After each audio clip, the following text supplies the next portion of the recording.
This is Hello Brain, presented by Brainovation Network. Hey, we're back on Hello Brain. I'm your host, Collin Adams. I've got Dr. Ramona von Leden with me today, and also we've got Austin Prather from WAVi. Welcome to Hello Brain, Austin. Thanks, I appreciate it. So this show is about telling the story of the brain through conversation, and in the same way that you can't tell what's going on in your knee that's hurting without an MRI or X-ray, you cannot tell the story of the brain without first having a look inside. WAVi is doing some really interesting work in the brain health space using EEG technology to better understand the brain in a way that's actually practical and accessible. So, Austin, we'll start here. If you were explaining WAVi to someone with absolutely zero science background, what is it, and what is it actually measuring in the brain? Yeah, that's a great question, and you entered it really nicely, so thanks for that, Colin.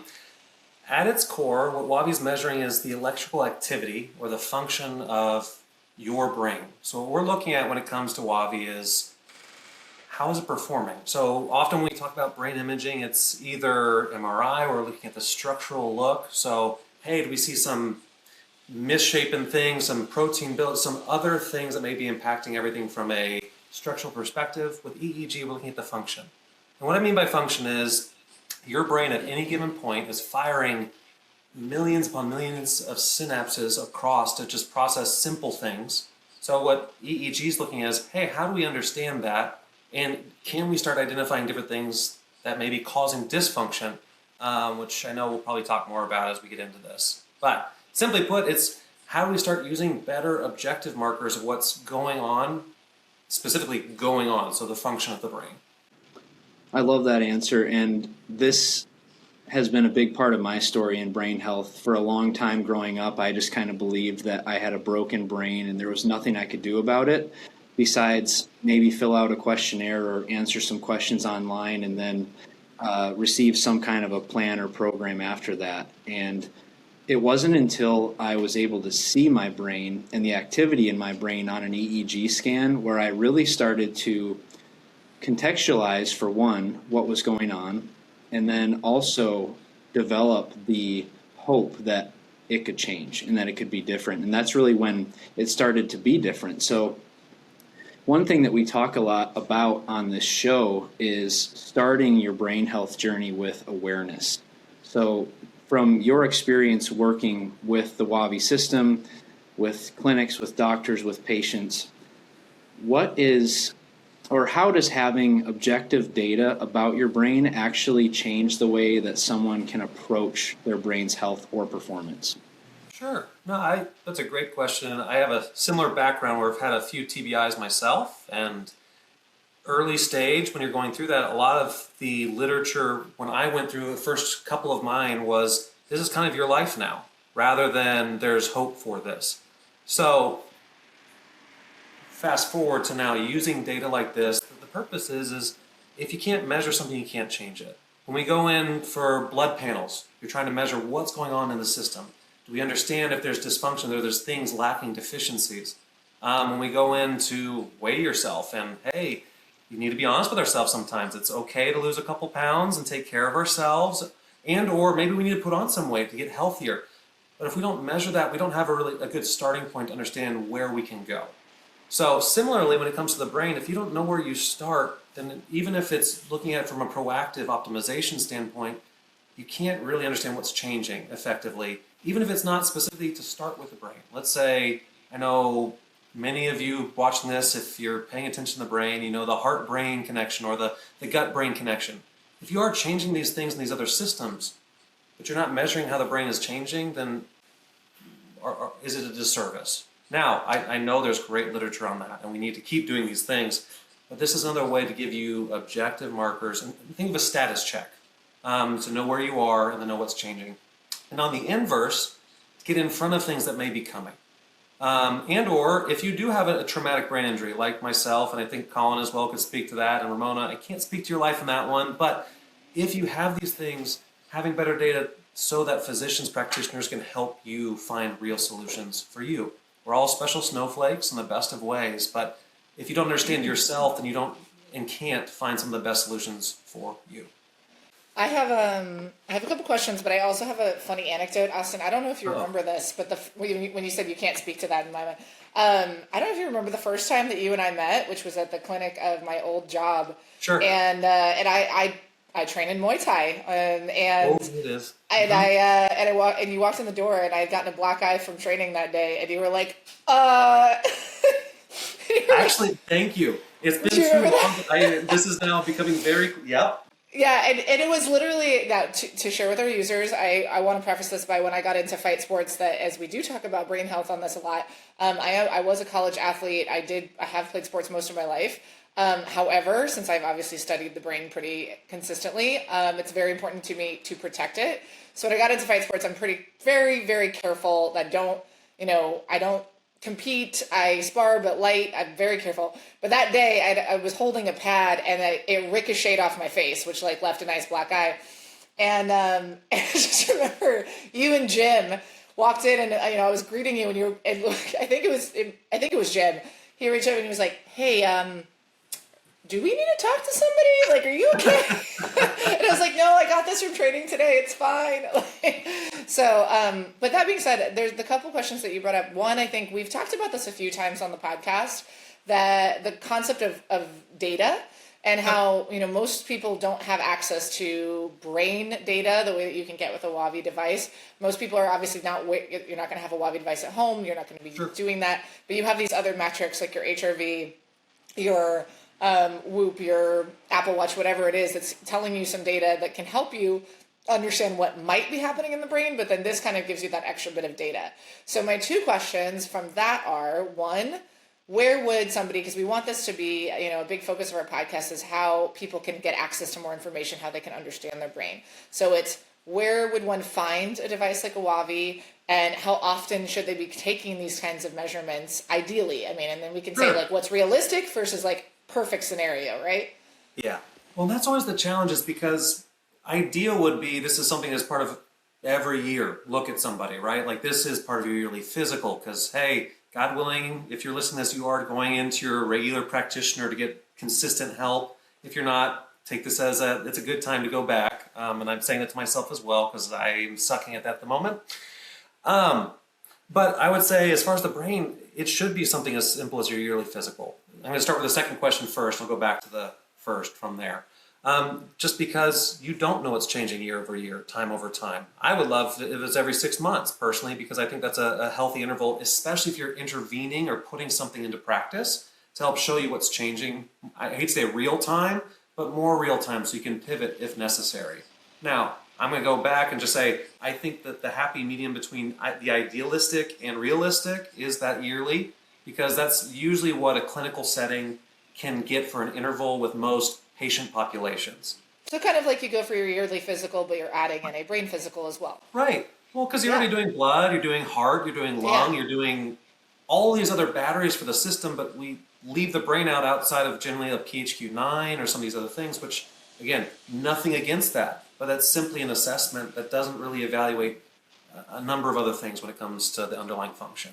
Yeah, and so where would, for a listener who's like, wow, that sounds like a great idea, I should be doing an annual brain physical, where would one find this, and how long of a process is it? Great question.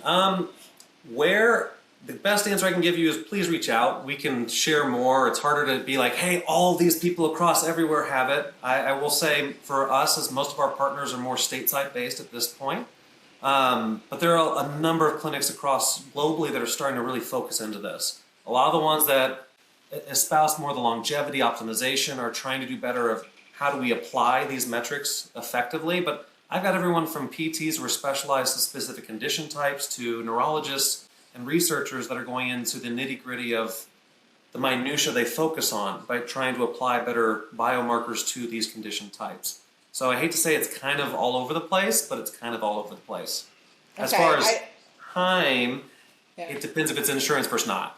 And I hate to bring insurance into this podcast as the conversation because I don't want to be about the business side, but that's the reality. It depends if it's something that's going to be more in that pathway versus more of a cash pay concierge type practice that's focused in that vein.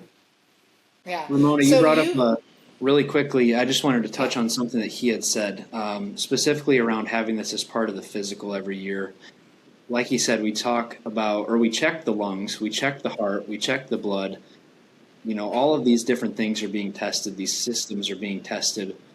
We talked about this all the way in the very first episode ever of Hello Brain about why the brain is being overlooked. And I just want to touch on that again because I think it's a very important topic. And Ramona, from your perspective, why do you think that we are still, even in this day and age of increasing rates of Alzheimer's, dementia, people having concussions, TBI, brain injury, things like mental health issues, ADHD, all of these things are very prevalent in society today, and we're talking about them more. Why are we still not measuring the brain in the health system? Yeah, I knew that's where you were going to go with this, Collin. As soon as you were like going all the way back to that, I'm like, I know where we're going. And I will say this, and again, without Dr. Dan on the podcast, I can speak a little freely to the Western medicine system. I do think, you said let's not bring insurance into it, but let's bring insurance into this to be realistic. The Western medicine system is not set up to be prophylactic. It's set up to fix a problem once you have it. And that's a problem. I mean, even a physical, most of what you're seeing on a physical isn't really, you're checking your levels, but those ranges that they give for levels are so broad. I can speak to this. We all have our own personal experience with whatever health issues we had, but for myself, I have a thyroid condition, and when I feel bad on the levels, somebody would be like, oh no, her levels are perfectly normal, but I feel like crap. And I know that now, and I've worked with my endocrinologist to make sure that I know what levels I should be at. But you have to be very proactive in it, and it for everything, whether it's for every part of your body. And because the brain, as we've talked about many times, is a less understood organ, it's something we don't see.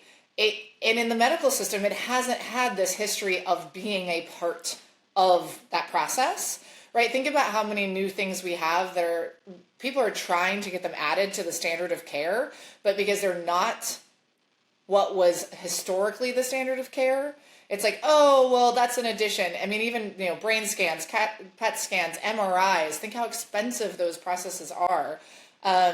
Because our healthcare system takes a really long time to change, to integrate these things into being part of the actual prophylactic piece. And I hate to say that because I think that's a travesty and it's a disservice to our health, but it is the truth. I also think, as I said, this leads me into a question I was going to ask Austin, is some of these newer technologies, again, because brain tech is definitely newer to the world. Sure. There's a bunch of different companies, there's a bunch of different approaches. Here today we're talking about EEG. I'd be curious, from your perspective, Austin, why as a company this was something you wanted to focus on. What did you see being the problem in the system of what was already available that you wanted to make better? And how does that ultimately, like, let's say, again, perfect world, lead us to being able to have a better prophylactic health for our brains? Yeah, there's two answers. There's two paths to that answer. First, WAVi was founded around how do we identify better markers specific to decline? How do we find earlier markers of Alzheimer's, dementia, Parkinson's, these neurodegenerative states? Because if you catch it at earlier stages, there's infinitely more we can do from a treatment perspective. Even though we don't know all the treatments yet, there's infinitely more we can apply to potentially mitigate and or reverse. There's a lot of things coming out about we can reverse this, and I am not sure how much that's true versus plateauing. And that's scary. It's the boogeyman. When it comes to health, that is the biggest fear that most people have, because we can replace almost every organ in our body at this point or deal with aspects of it, but if the brain goes, there's nothing we can do. So being alive while being a vegetable is frightening. WAVi, most of the people involved in the early stages have either direct impact of loved ones or in the close circle that have gone through that. And it's one of those areas, it's why it was our we'll call it our pillar approach, was in that space. How do we start identifying and equipping physicians with regular data of markers to help catch here? And again, not because we're doing the treatment, but because if we can apply objective data, we can find real solutions. Because most of the solutions out there are lacking at this point. Back to the other half of that question, which is why EEG and EEG in this space, because EEG is not new. This is, from a technological perspective, early 1900s. Hey, there's things happening in the brain from an electrical perspective. Congratulations. Like, we know this, but just like with our musculature, the way our body communicates, there's electrical function helping communicate throughout that. The challenge with it has always been, how do you look at it in a standard format? How do you start to remove some of the subjectivity of even looking at that? So I'll just leave it at EEG. If you had two neurologists look at the same raw wave over the same portion of time, they can come up with two different conclusions or three different conclusions between two people. And you're starting to say, okay, well, if we're going to look at it that differently, because one may have been artifact, one may have been this, we have an issue. Because the data is not the problem. The way we apply the data and provide the data becomes an issue because we can't do something with it consistently. So one of the problem or challenge cases that WAVi tried to do was, how do we start automatically filtering it in such a way that makes it effective, so that you can look at something test to test to test the same exact way each time, to start removing some of that subjective approach to EEG. The other side was focusing heavily on the ERP side, so the P300s, looking at, for us, the biggest one we've always focused on, the P300, the auditory evoked potential, specifically oddball. And we actually got pushed or nudged that direction due to some of the regulatory bodies that started to see a lot of the literature, academia, that wanted to be more clinically applied. And that's where we went down that pathway, because, again, back to how do you make a standard approach to standard of care? Well, you need to make something easy to use at all levels while still allowing for that in-depth look at the data. So I guess the problem was, how do you educate the clinical society who've been in silos to start applying the holistic look at the person? And I think that's a big push of the integrative healthcare, the functional medicine, all the different choice terms of healthcare right now is actually now, how do we bring back not just I am this doctor, so I only deal with this system, because there's so much synergy between system to system.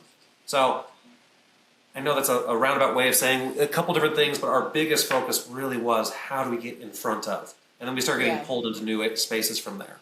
Yeah, and that's interesting. And I will say, not long from now, WAVi hosts a brain health summit every year, where they bring together doctors to talk about this data. And it's a variety of doctors. I attended.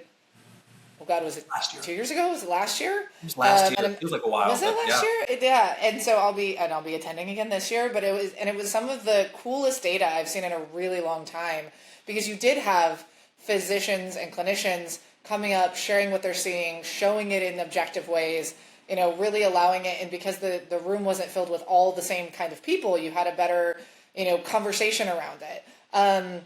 I also, as we were talking about this made me think of something else, Collin, that I wanted to bring up, which is when we talk about brain health, up until, let's say maybe the last 30 years, really, neuroplasticity as a topic, which we've talked about on the podcast as well, was just not really, it wasn't understood as part of the entire lifespan.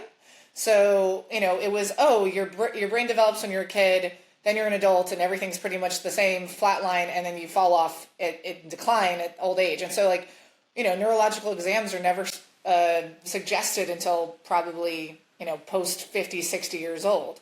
But now we know better. We know that neuroplasticity is a constant and changing thing, but again, medicine hasn't caught up to it in terms of how we implement that into the system. I mean, personally, I think everybody should be getting a neuro exam pretty much from the beginning. That would really help catch things early, show what you need to know in order to track your brain.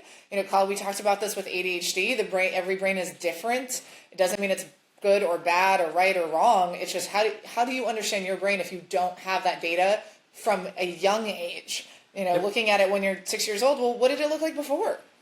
Sure. Yeah, and we can, run into this issue of, if we're waiting until 50 or 60 years old, we know now quite well that the symptoms and the manifestations of Alzheimer's dementia start forming in the brain up to 30 years, and sometimes more, earlier than when they actually show up in day-to-day life. And so having that look into what's going on in a much earlier time frame can help the person make decisions in a better way and choose a pathway for care and brain performance, that would better support a better outcome when they were 50 and 60. And then from the perspective, again, of having ADHD, think about how much more supported and more confident parents would feel if they had this kind of data on their child to be able to help them and foster an environment that is supportive of their unique brain, instead of just kind of having to throw them into the cattle call education system we have that does not support diversity in any way. It would just make a big difference. Yeah, 100%. So when we've talked a lot about the WAVi system, we've talked about the where and the what and the how. I want to talk about what the experience is like, because it's, we have all these different kinds of neurotech, and they have this experience or that experience. It's easy or difficult. You show up to a certain clinic with the naming of the ending of a prayer, and you find out, like my brain scan actually includes I gotta get stuck with a needle before I do this. Yikes. So I want to talk about and provide some clarity on what the experience really from start all the way to finish is like for someone doing a WAVi scan. Sure. So let's say you're going into a clinic and they say, hey, we're going to do a WAVi scan on you. For whatever reason, that's between you and your doc. Hopefully it's just because we're trying to measure you so you understand who you are. If not, and you have issues, awesome, welcome to the world. We all have some, and it's a good place to be. But when we're getting ready for a WAVi scan, a couple things they're going to do is, one, if we have earrings in, we'll have them take it out. If they have their phone, other things, we want them not be distracted because we're measuring the brain. And again, electrical activity from the brain is a very sensitive thing, so we don't want different distractions related to that. They're going to have you sit in a chair, because we're not doing the lay down, we're not doing your longer ambulatory scanning, we're doing more what would be classified in that routine realm. And they're going to size a headset on you. And just for kicks and giggles, because I have one here, what the WAVi headset looks like, if you guys have not seen it, is this. And what they'll do is they'll size to make sure it fits you. And by fits you, the technicians will be trained on that, but make sure it's not something that's doing this kind of number, or they're squeezing it onto your head to where they're abusing your scalp. Wait, let's make sure that that's the screen grab for this episode. Oh, is the Hannibal Lecter WAVi mask. That's what I was looking for today. This could be used against me by a few people, so thank you guys. Yes. One of the areas where WAVi went a different path when it came to traditional EEG was, instead of, one, we built our own headset. We got our FDA clearance on that. That was easier on the patient's head. It's not the cap or some of these other things that have been harder to use, clean, maintain. We went and built this because it was easier on patients of all different hairstyles, ethnic groups, and the like, for consistency across, because we all have weird shaped heads, but the sizes are pretty standard. And what we do is, instead of electrogel or the gel, paste, these other conductive agents, we use saline. Because we're doing these shorter bursts, so back to experience, there's going to be little we call them e-socks, but they're little bits that we soak in saline that allow for contact through the hair if you have it. If you don't, good on you. And it is soaked in saline. That's what they allow to get contact across each of these channels across the scalp. With EEG, I know you alluded to this, there's nothing being done to you. This is no radiation, nothing being done this way, it's all coming that way. Because it's non-invasive. This is not being done to dig deep and find some structural issue, because that's what when you are looking for those things, they generally do need to look at some of these other agents to incorporate that. But for this, we are purely measuring the function from your brain. So the biggest thing, I guess, from an experience is your hair's going to get a little wet. Once that headset's set up, you'll have some cool little earrings. You're going to have some headphones on, and the earrings are just the reference points. They're going to set you up in front of a laptop that guides both the technician and the patient through a series of testing, but they initially start with making sure we're getting clean data coming through. One of the big tests that I've mentioned on the ERP side, the P300, is an auditory test. They're going to hear tones coming through these headphones, and they're going to be given a task to respond, because they give us nice performance markers both related to the brain response as well as the physical or executive response. There's a series of other modalities of EEG depending on what we're looking at in that clinic for this time. It may be as simple as a single P300, but it may be more depending on what we're actually trying to evaluate. And then we also have some different neurocognitive games and things built into the platform. Again, think around spatial memory, executive function alike, because we want to give the physician, clinicians more data so they can better understand you. Then they clean you up and move you out, and the reports are generated on the system itself. So we don't want this to be, oh, you send off for 3 weeks and we'll come back, unless that's the rhythm your physician wants to follow, and that's up to them. But it was built to give as much access as quickly as possible because we want this, back to standard of care, to be able to be used as a standard of care. So our whole goal was, let's make EEG easier, both for the technician as well as the patient, because saline in the hair is a much different conversation than gel, and most people are okay with coming back again. That's great. Yeah, I appreciate you walking through that. It's really important to create an experience around brain health that is simple, but also just kind of calm and accessible, because, you know, when you're getting your brain measured, it's mysterious. You don't know much about it. Maybe you have never seen your EEG patterns before, so someone coming in might be a little bit nervous.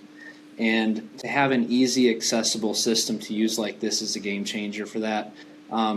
As far as the reporting goes, what kinds of things are you seeing on that report that would be practical or accessible for the patient? Sure. So the way we segment our report generation, one was the patient-friendly report and the clinician or more research report. And we did that intentionally, one, because in a clinical setting, if you want to give data to a patient, you need to give enough data to help them understand, but not too much to where it becomes a bigger question and fear. And this is always the challenge with data. Does more data make you a better person of understanding yourself? The answer is not necessarily, unless you're aggregating it and contextualizing it appropriately.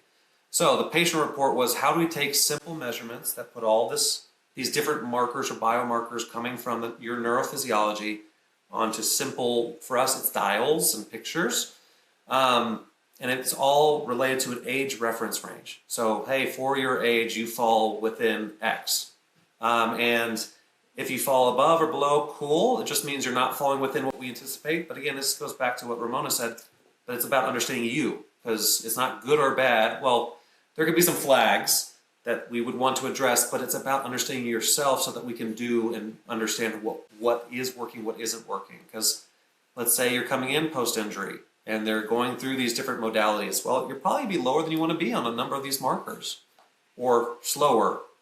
And as part of that, then it's how do we now work from that? So to your point, the whole goal is we're not trying to scare people. It's not the goal, but we're trying to equip them. And on our patient report, it has lovely FDA cleared verbiage under each point, each marker, because one, it's what they allow us to say, but two, it's because it gives them enough to start contextualizing what this can apply to, because at its core, EEG and ERP data is nonspecific. So it's about contextualizing it to you. So I need to understand who you are as a patient to apply this effectively. And that's the goal to equip physicians to do so. I love that you have the two separate reports. You've got the one that's more patient-friendly and provides that information in a way that's not overwhelming, because like you said, you can give too little or too much, and too much is often overwhelming, and that's something else that we see a lot in our healthcare system, is just a lot of this raw data given to patients and they just don't know what to do with it. Yeah. And then you also provide the provider, whoever that may be, with the information that they would need, which might be more in depth or look different, so that they can better serve that patient or client. So really cool. I'm wondering maybe if you have a story or two about what people typically learn about themselves from a WAVi scan that might surprise them. So some of my favorite scans I've done a lot. I've done several thousand of these myself personally, both at conference settings with docs and training them to trainings to in clinical setting. Some of the funniest ones for me are always wives and with their husbands. They try and do it and they get ultra competitive because they're like, well, you've got the better brand. Obviously it's going to be this. And you're just seeing this tension in their marriage right in front of your eyes. And you're like, oh God, what's about to happen here? Please don't come to blows. Or don't rub it in your wife's face, guy. You may have done better at this, but that's not a good thing for today. Take the loss that you need to take. But it sounds facetious, but the reality is it depends on the person. Like we did one, it was a physician whose mother was worried about decline. because she was dealing with different issues. And we do this scan on her, and the reality was none of the markers that would relate to that were showing. So I was able to start equipping them of, hey, we're dealing with some things, but it may be more on the behavioral side, not as, and some other physiological issues, but not neuro, which was a relief. This woman cried, the mother did as well, who was the doc, and again, it was just about better understanding because they were scared. We go into, on the brain injury side, again, you're hearing me bring up brain injury a lot because I've had these and I love it. Sounds terrible. For any of those who've been through that, I'm sorry. For the same token, being able to use that so we can find solutions that work and seeing people start to explore, hey, maybe I need to start exploring things like a TMS or RTMS type approach to this with hyperbaric and seeing these things that are not mainline medicine but start to have such an interesting and amazing impact on these who have been stuck, for lack of a better word, and this is data helping equip them so they can understand it. Again, I can improve. These things can change because it's interesting when you start to see people understand, oh, wait, that is where my brain is. Even if the markers look terrible, it helps them understand, okay, I should probably do something with this. What can we do moving forward? And or, I'm doing great, let's maintain. Like the reality, I think too many people get this, we have to optimize more. And at some point, your brain can actually hit a nice area where we just want to keep you there. That I know people are going to throw me under a bus for that one, but the reality is I think there's a lot of ways we can look at this. But some of the best stories are just the ones where you start to see people, as they understand themselves, they understand they can do more. Yeah, isn't it interesting? I think, we as we keep coming back to this idea that a doctor's probably going to tell somebody, to stay physically fit, you get some exercise 3 times a week. Why aren't we doing that for the brain? Why aren't we saying, maybe right now it's, do Sudoku, do crossword puzzles. Well, how much of this should I be doing? What's maintenance versus training, right? These are these amounts and these differences. Like, I agree. I think if you have a healthy brain, if you're getting good quality sleep and you're eating well and you're supporting the nutritional aspects of your brain, wouldn't it be great to just maintain and be healthy and do that as long as physically possible? Right. I like that you brought up the difference too that can come from an EEG WAVi scan, like understanding, is this something that's brainwave activity related or is it behavioral? Because especially with developing children, there is this stigma of either, if they're demonstrating behaviors like maybe talking out of turn or not paying attention in class, immediately labeled with some kind of neurological disorder, like boom. And then people are afraid to go to their doctor because they're like, well, if I go to the doctor, there's a chance that they get on this medication, and how is that going to change how they develop? So having this information can be so transformational in the development process because it can give those answers of, yeah, maybe this is some kind of a neurological disorder like ADHD developing, or this is just a behavioral thing that we can work on practically. But not having that answer or that information is pretty detrimental. Yeah, I think that we try and fit too many people into cookie cutters, and that's why things, even this, it helps. Many physicians talk a big game about personalized medicine, but if you don't understand the person, you can't personalize it. And that's what, in theory, this type of data, if it's not from us, this type of data should allow a physician to start doing. And yet with kids, that's a whole long topic. I won't go down my opinion on that one. But I think there's a lot on the behavioral side that is more societal, structural versus actual biological. Right. Austin, can I ask you, what are the reactions from from clinicians who are using your device when they have, if they start integrating it with their patients, do they come back to you and tell you wow, now I'm seeing X, Y, and Z more, or it's really helping me do this? It's very interesting to me to see how a physician or clinician might see that show up in how they practice medicine. Yeah. Clinicians are a mixed bag like anything else. Depends on how they approach business and life, right? If they're looking just to add another thing for the sake of adding a thing, then that might be what they do. That being said, the ones I've had the most fun with, I'll focus on that, are the ones who start here, but they start realizing, oh wait, I have this part that I start dealing with, say diabetics. I'm dealing with diabetics, I'm dealing with this brain fog, I'm dealing with sleep issues, and yet, wait, there's a neural impact to that. What if I apply this here too? What if I apply it here too? And they start, I hate to say getting creative or innovative is probably the better word. They start thinking of, well, I'm going to try this. I'm going to start, let's do some case studies to see if this works or not, because they understand if they can start identifying better things, pathways, treatment protocols, the like, they can do more with these things. Because most of these docs, let's say primary care. Primary care, you are literally the first line of defense for everything. But if you can start better understanding that, you can start learning to apply this effectively. This really should be in your wheelhouse. If you're making it to neurology, awesome. I'm sorry, but awesome at the same time, because these guys should be the ones innovating and finding these in-depth solutions, because that is where this data should be drawing them to. So I know that's a really vague answer because I have to kind of stay a little vague, but my favorite ones are the ones who I start with this is what I'm using it for, but they start getting pulled in different directions, because similar to us as WAVi, we started with this, but we've been pulled into all these different directions, and we've kind of grown with our physicians because of that. Yeah, I mean, I think that's where like the data that's presented at your summit is so interesting, because it is, I think, it's examples of the people using your device and the directions they've been pulled in. Yep. Well, that was always our intent with even the summit, was how do we, because of the device, from a regulatory side, there's only so much we can share outside of just pure research. Right. How do we create a space for these physicians to have a community? Because let's be honest, like anything in life, without having a community, you're struggling, because you need more to help both strengthen you as well as tamper you down when you're doing something just completely idiotic. But it creates the space for they can learn.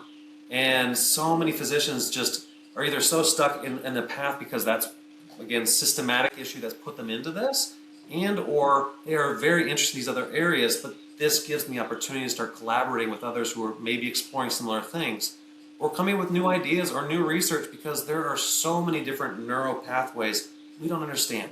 The brain is the most misunderstood organ we have. It is, and I bet it's really cool to see some of those practitioners start to kind of light up when they can have this opportunity again to be innovative and think about different ways to use the system. And brain health is everything health. So when someone comes in for this or that with their primary care physician, it somehow influences the brain, whether we know exactly how or not. And having a scan like this can provide really relevant, meaningful information for the doctor to start getting innovative and creative with that patient to better serve and support them. And then, like you said, the value of community and collaboration when it comes to beginning to turn the table on creating access to some of these brain health solutions is exactly why we have this show and why we're having conversations like this. Yep. And I'm really grateful for this show and being able to be on it, because I love the approach. That's what I spend most of my time trying to do, even though a lot of my role is support and other things. The reality is most of my job is education, even though, and it's how do I educate physicians, patients, clinicians, researchers alike, how to apply and understand. And it's a lot of fun, but it's a lot of work, and it takes a lot of different touch points. It does, and the more voices we can get in that journey, the better for so many reasons. Well, Austin, thank you so much. We really appreciate you joining us today. If you're interested in learning more about WAVi, I will include a link below in the notes for you to check out. We appreciate you listening. If you've been enjoying the show, we'd love to hear from you. Please leave a review, drop a comment, and share this with someone who might benefit. We'll see you next time on Hello Brain. You've been listening to Hello Brain, presented by Brainovation Network.